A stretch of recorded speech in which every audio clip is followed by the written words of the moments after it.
In 1878, a newspaper editor in Dodge City, Kansas, coined a phrase that would define the town for the next 150 years: the wickedest little city in America. It was brilliant marketing, and it worked. Within a decade, Dodge City's reputation spread across the nation. Dime novels portrayed it as a lawless hellhole where gunslingers ruled the streets and bodies piled up daily. Easterners imagined it as the edge of civilization, a place where only the toughest survived. There was just one problem: it wasn't true. Between 1876 and 1885, Dodge City's wildest decade, the peak of the cattle trade, the town had exactly 15 homicides, 15 in 10 years, in a town that saw 500,000 cattle and thousands of cowboys pass through every year. You were statistically safer walking the streets of Dodge City than you are today in most American cities. So why does everyone think it was a blood-soaked frontier hellhole? Why did "get out of Dodge" become an American idiom? Why is this small Kansas town permanently embedded in our cultural imagination as the ultimate Wild West town? This is that story.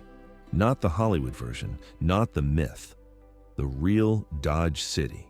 Who lived there, what actually happened, and how a quiet cattle town convinced the world it was wicked. In 1872, the Atchison, Topeka, and Santa Fe Railway pushed westward across Kansas. Every 60 to 100 miles, the railroad would establish a supply depot and shipping point 5 miles west of Fort Dodge. They laid out a new town and named it Dodge City. The location was strategic. Dodge sat at the junction of several cattle trails coming up from Texas. The Western Trail would eventually carry more than 7 million cattle through Dodge City between 1875 and 1885. After Abilene and Ellsworth closed to Texas cattle due to quarantine laws, those Texas Longhorns carried ticks that spread deadly Texas fever to local cattle, the trail bosses needed a new destination. Dodge City was far enough west to avoid settled farmland and the quarantine restrictions. The peak years were 1883 and 1884, when Dodge City shipped over 500,000 head of cattle per year by rail to eastern markets.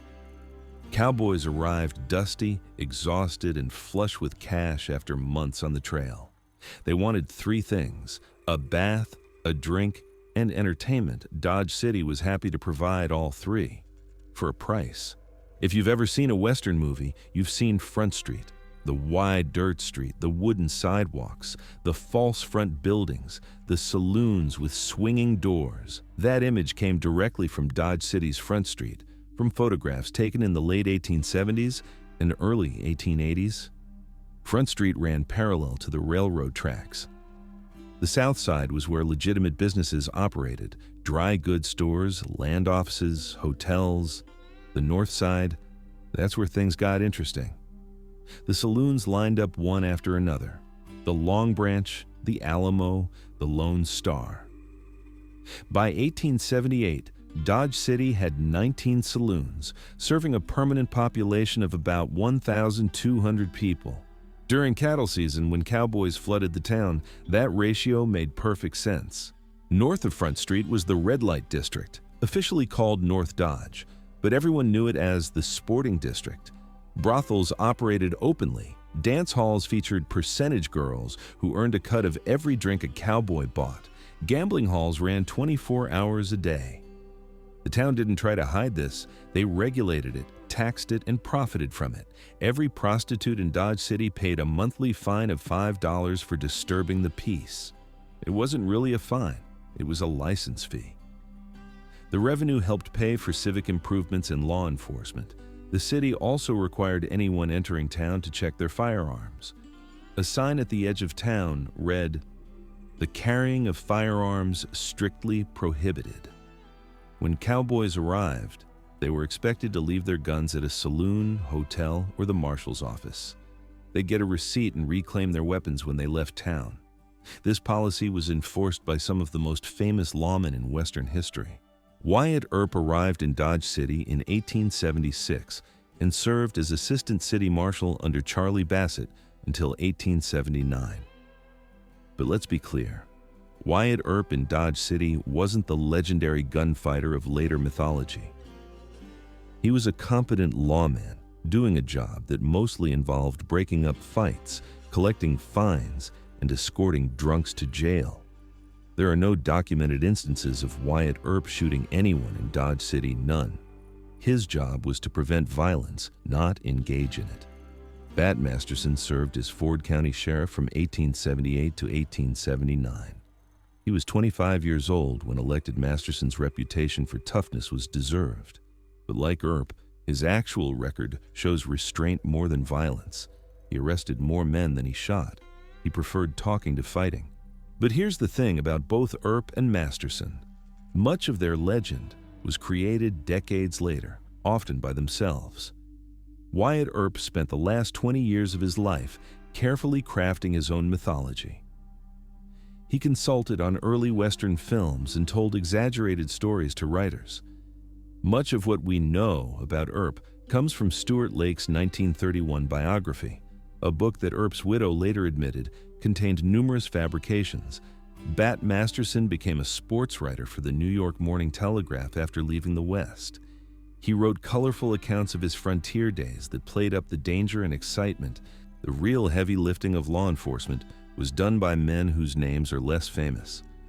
Charlie Bassett served as city marshal from 1877 to 1879, described as a quiet and effective officer who rarely needed to resort to violence. Bill Tillman served as city marshal in the 1880s and was widely respected as fair and brave. In his years of service, he killed one man in self-defense and arrested hundreds. The pattern is clear. Dodge City's most effective lawmen weren't quick-draw artists. They were men who could diffuse tense situations and command respect through presence rather than violence. So if Dodge City only had 15 homicides in 10 years, what was actually dangerous? Everything else. Railroad accidents killed workers regularly. Construction accidents were common. Drowning claimed lives. The Arkansas River was deceptively dangerous.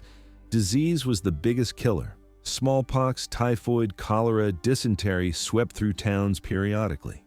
In 1878, Dodge City suffered a devastating smallpox outbreak. The death toll far exceeded the town's entire homicide count for the decade. Accidents with horses killed people. Cowboys were thrown, dragged, kicked, and trampled. Suicide was not uncommon.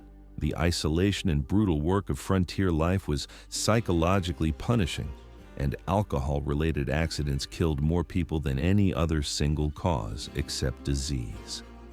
Drunk cowboys fell off buildings, walked into moving wagons, and froze to death after passing out in winter.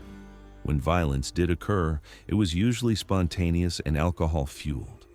Two men arguing over a card game, a dispute over a woman, a perceived insult. These weren't choreographed showdowns. They were sudden, chaotic, often regretted. One of the few famous gunfights happened in 1878. Two drunk cowboys got into an argument on Front Street. One pulled a knife, the other pulled a gun and shot him. Both were in their early 20s with no prior reputation for violence. The shooter was tried and acquitted on self-defense grounds. He left town immediately and was never heard from again. That was typical, not the stuff of legend. Boot Hill Cemetery sits on a hill north of the railroad tracks. It operated from 1872 to 1879, just 7 years. During that time, somewhere between 20 and 30 people were buried there. The exact number is unknown because records were poor. The name Boot Hill came from the fact that many buried there died violently and were buried with their boots on, meaning they died suddenly, without a peaceful death in bed. But most Boot Hill burials weren't gunfight victims.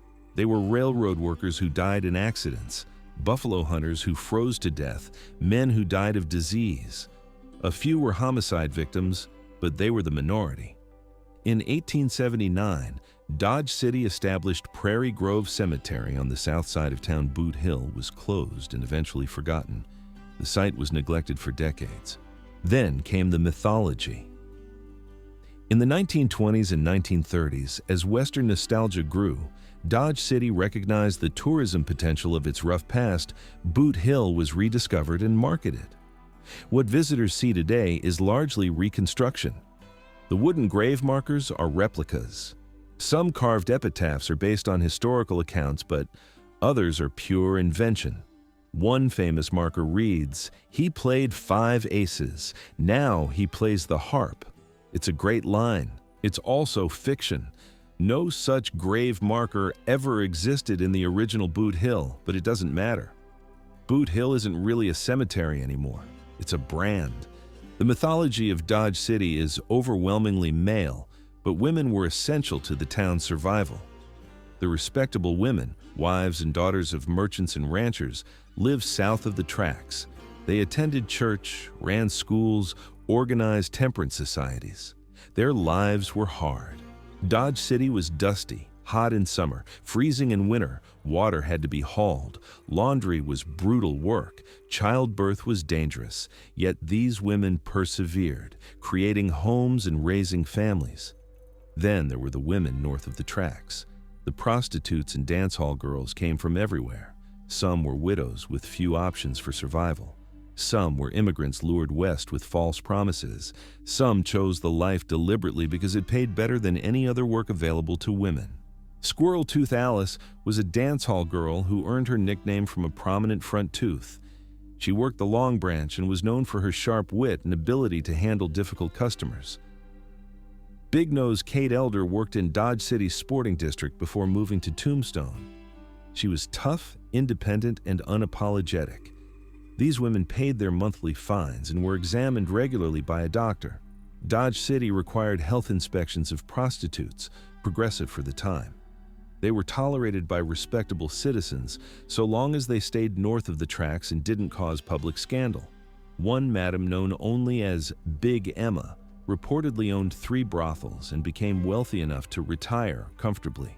The dance hall girls sold companionship, conversation, and drinks.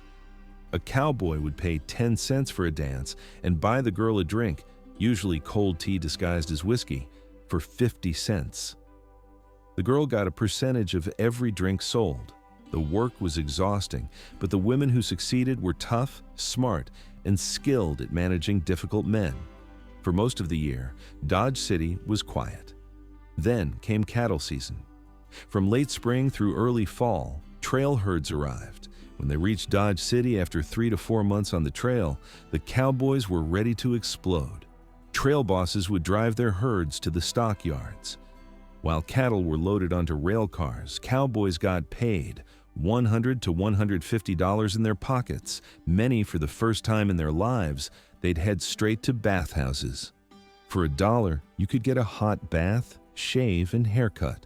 The water would be black with trail dust by the time they finished.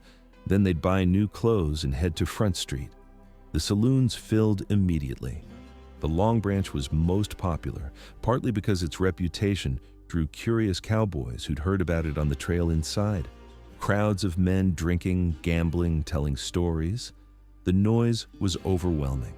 Piano music, laughter, shouting. The clink of glasses. Cowboys who'd spent months eating beans and biscuits would order steaks, eggs, potatoes, anything that wasn't trail food.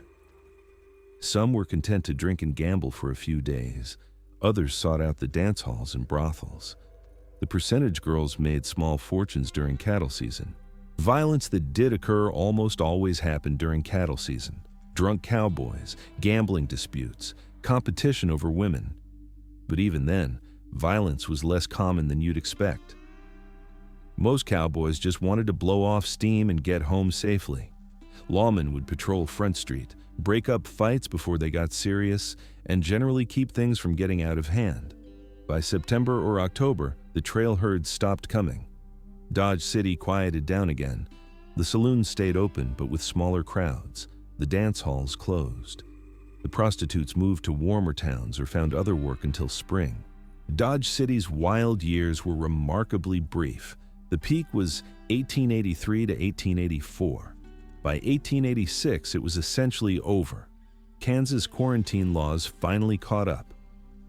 As the state became more settled, farmers demanded protection from Texas fever. In 1885, Kansas banned Texas cattle from crossing its borders entirely except during winter months. The trail herds moved west, seeking new routes. Some cattlemen began shipping directly from Texas as railroads extended deeper into cattle country. And then there was barbed wire. Invented in 1874, it spread across the Great Plains through the 1880s. The open range was being carved into private ranches and farms. By 1890, the open range was gone. Dodge City's economy collapsed almost overnight. The saloons closed, the dance halls shut down. The population dropped from over 5,000 during cattle season to less than 2,000 year-round residents. Front Street became a row of empty buildings. Dodge City faced a choice: fade into obscurity like hundreds of other failed frontier towns, or reinvent itself. They chose reinvention. In the early 1900s, as the frontier closed and the Wild West became history, nostalgia began to grow. Dime novels had been selling Wild West stories for decades, but now there was a new medium: motion pictures. The first Western films appeared in the 1900s. By the 1920s, Westerns were one of Hollywood's most popular genres, and Dodge City appeared again and again as the quintessential Western town. Why? Because it had the best name. Dodge City sounded tough. Dodge implied action, dodging bullets, dodging the law, dodging death. It was perfect. The town recognized this. In the 1920s, Dodge City began deliberately marketing its rough past. Boot Hill was restored. Walking tours were offered. Promotional materials played up the violence and wickedness. Stuart Lake's 1931 biography of Wyatt Earp mentioned Dodge City prominently. Bat Masterson's newspaper columns about the old days were widely read. The mythology grew with each retelling. In 1939, Warner Brothers released Dodge City, starring Errol Flynn. It was a huge hit. In 1955, CBS launched Gunsmoke on television. The show ran for 20 seasons and was set in Dodge City with fictional Marshal Matt Dillon keeping the peace on Front Street. Gunsmoke was watched by 40 million Americans weekly at its peak. It shaped an entire generation's understanding of the frontier. By the 1960s, "get out of Dodge" had entered American slang, meaning to leave quickly before trouble arrived. The real Dodge City leaned into this. In 1958, the town rebuilt Front Street as a tourist attraction. The Long Branch Saloon was reconstructed, the Boot Hill Museum opened. Actors dressed as cowboys and lawmen posed for photos. It was brilliant marketing. The town that had been the wickedest little city in America for about 10 years became permanently frozen. In that moment, Dodge City discovered it could make more money from its mythology than it ever made from cattle. Today, over 100,000 tourists visit Dodge City annually. They walk the reconstructed Front Street. They tour Boot Hill. They attend gunfight reenactments. They buy cowboy hats and souvenir six-shooters. The irony is perfect. Dodge City, which had strict gun control laws and was statistically one of the safest towns on the frontier, is now celebrated as the ultimate symbol of lawless Western violence. So what was Dodge City really? It was a cattle shipping point that existed for economic reasons and lasted about 10 years in its wild form. It was a town where gun control was strictly enforced by competent lawmen who preferred arrest to violence. It was a place where disease, accidents, and alcohol killed far more people than bullets. It was a frontier town that succeeded not because it was wicked, but because it was organized. The cattle trade needed predictability. Dodge City provided that predictability. The reputation for wickedness was marketing, both contemporary to attract cowboys with money and historical to attract tourists with cameras. The real heroes weren't fast draw artists. They were the lawmen who kept order without shooting anyone. the businessmen who built infrastructure, the women who created homes in impossible conditions, the workers who laid track, built buildings, and operated stockyards. These people weren't trying to create a legend, they were trying to make a living. The legend came later, created by writers, filmmakers, and the town itself, once it realized mythology was more profitable than history. And here's the fascinating part. The mythology worked so well that it became its own kind of truth. Dodge City may not have been the wickedest little city in America in the 1870s, but by the 1950s, it was the most famous frontier town in the world. Front Street, which saw remarkably little violence, is now the template for every Western movie street. Boot Hill, which held about 25 graves for 7 years, is now one of the most recognized cemetery names in American culture. Wyatt Earp and Bat Masterson, who did fairly routine law enforcement work in Dodge City, are now legendary figures. All because Dodge City understood something profound. People don't want the truth, they want the story. And Dodge City gave them one hell of a story, the wickedest little city in America. A place where lawmen were fast and outlaws were faster, where every night could be your last, where the West was truly wild.